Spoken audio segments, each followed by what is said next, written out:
really long, and they rode these horses into these kids and just started whipping them back. And that's like one of the most violent things I've ever seen, except for when we played Moscow with AC/DC and Metallica in 1991. Wow. That was wild. That was the weirdest, surreal trip. And it was like at the end of that stuff. So like, there's nothing, I don't know what was going on. You know, like we were in the middle of Red Square, this thing we've seen. It's 3 a.m. Our old keyboard player. 91? So the Soviet, peeing in Red Square, drunk. The Soviet Union fell in 91. Yeah, it was right after that. Right after. So it's right after the whole thing falls. What a moment.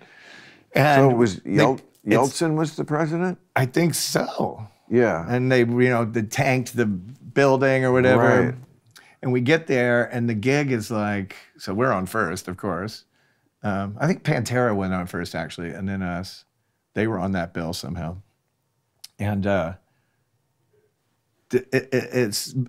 we went on, there were 300,000 people there. They say there was 1 million people there for AC/DC and Metallica. Mm. But at one point, I don't know, they were trying to, I guess the same thing, they were just trying to, within the morass of people, they wanted to form like some areas. So how did they do that? Just riot police beating people with clubs till they could, like, both sides, like fighting, like digging holes towards each other.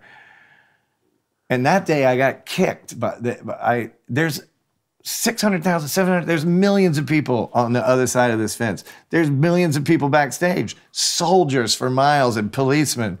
I couldn't find a bathroom. So I go all the way around to this, there's, you know, 38 semi trucks back there. I go around to where I don't see anyone. No, you're not gonna see me. You know what I mean? I'm not peeing in front.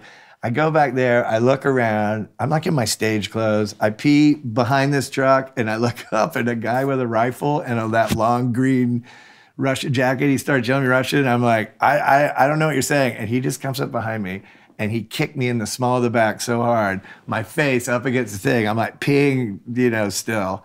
And he like is yelling at me and holding his rifle. And I like pulled up my pants and I was like, you know, he let me go, but he was screaming at me. That was like the worst. He never knew who you were. No way. Right. He was just some dude. And I guess he was saying you don't pee over by those trucks. I'm like, there's 700,000 people here. Someone's got to pee sometime. It hurt too. And how was the show? The crowd. I thought it was amazing. I mean, and Chile too? You liked the crowd? Oh my God. The crowd it was amazing because Chile seems like a place that hasn't really rebounded or found it. You know, it seems a little, there's a melancholy or a shame maybe or something that's collective. Uh-huh. But the show was outrageous. I mean, I didn't expect it, and it was like they were amazing audience and so joyous that you came back after 26 years or whatever. And then to talk to the guys from the band, and I didn't know about the cultural significance of that concert for them. So that was... Do you know the band Blood, Sweat, and Tears from the 60s? Do you remember them? What?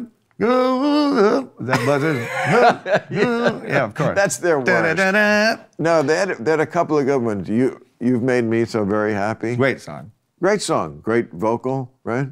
You could do that one. I could find my way around that one. That would be that'd be a fun one to do for you. I didn't really see the Blood, Sweat, and Tears covered. Okay, but I'm saying that was your rhoda tonight. No, because it connects. Hey, thanks for watching the clip. Hit the subscribe button now so you never miss out on our Club Random content that's posted daily.